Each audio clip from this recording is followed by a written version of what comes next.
The city never slept, but tonight Alex's mind was louder than the neon buzz outside his window.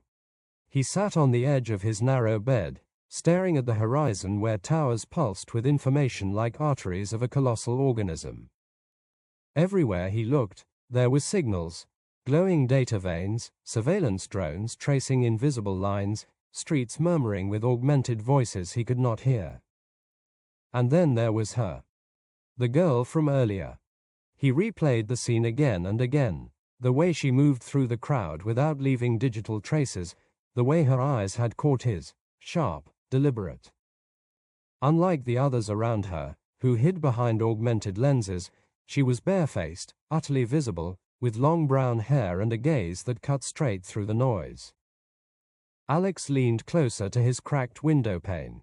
Down below, thousands of pedestrians glided across illuminated walkways, their bodies synchronized to the rhythm of their lenses. But no matter how hard he searched, he couldn't see her again. Until he did. A figure moved against the flow, slender, with straight brown hair brushing her shoulders, a plain shirt under a hooded jacket. She didn't glow with artificial filters like the rest. She was simply there, and that made her impossible to ignore. She looked up, directly at his building, as if she knew he was watching. Alex's pulse spiked. The girl raised her hand slowly. A signal, a warning, then, without a word, she vanished into an alley swallowed by mist. Curiosity burned through him, stronger than caution. He left his apartment and descended into the night. The city smelled of ozone and engine smoke, its streets alive with drifting holograms. In the alley, he found nothing but silence. No footsteps, no trace. The data stream billboards didn't register her presence, almost as if she had been erased.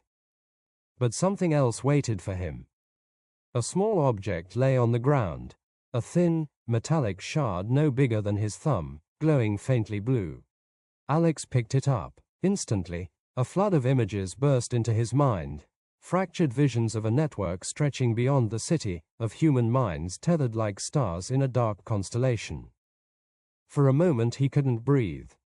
The shard pulsed once, then went dark. "Don't let them see you with that."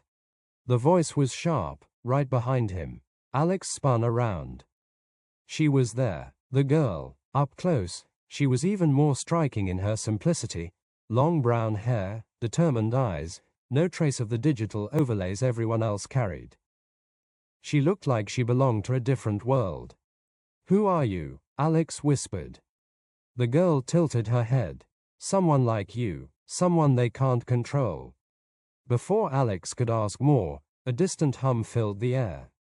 Drones, converging fast, their searchlights cut through the mist, scanning the alley. The girl grabbed his wrist, pulling him deeper into the shadows. "If you want to survive," she said, voice low but urgent, "you'll have to choose, right now. Come with me, or stay and vanish like the rest." The alley twisted into a forgotten artery of the city. Rusted pipes dripped with condensation, neon signs flickered half alive, and above them the searchlights swept past like predatory eyes. The girl's grip on Alex's wrist was firm, but not panicked. She moved as if she had done this 1,000 times. "Where are we going?" Alex hissed. "Somewhere they won't follow." Her pace was relentless. They darted through narrow passages, climbed over a locked gate, and slipped beneath an abandoned transit rail. Alex's lungs burned, but the girl never slowed. Finally, she led him into a derelict warehouse, its walls scorched and tagged with cryptic graffiti, symbols he didn't recognize. Inside, the noise of the city dulled. The air smelled of dust and old metal. The girl released his wrist at last and turned to face him. Her eyes were sharp, serious, unblinking. "You shouldn't have picked up the shard," she said. Alex clenched his fist around the small metallic object, still faintly warm. "Then why leave it for me?" A shadow of a smile touched her lips. "Because you're not like the others. You saw me, even when the system tried to erase me. That means something." Alex's chest tightened. "Erase you? What are you talking about?" She stepped closer, her voice low but charged. The city isn't free. Every thought, every movement, monitored, filtered, archived. People don't even realize they're not living their own lives anymore. The shard is a fragment of what was lost. Proof that there's another way. Alex felt dizzy, the memory of the vision still burning at the edge of his mind. Minds tethered like stars, human consciousness linked in a hidden constellation. Another way. To what? The girl's expression hardened. To fight back. To wake up. Suddenly, a shrill pulse vibrated through the warehouse. Alex's palm lit up, the shard glowing again. The girl's eyes widened. No, too soon. From outside came the whine of turbines. A heavy thud shook the walls. Then another. "They've found us," she whispered. Panels of the warehouse ceiling rattled as something massive descended. Drones, but larger, armored, their wings slicing the air like blades. A synthetic voice echoed from hidden speakers. "Surrender the object. This is your final warning." Alex's heartbeat roared in his ears. He looked at the girl, calm, unyielding, her brown hair falling into her eyes as she reached for his hand again.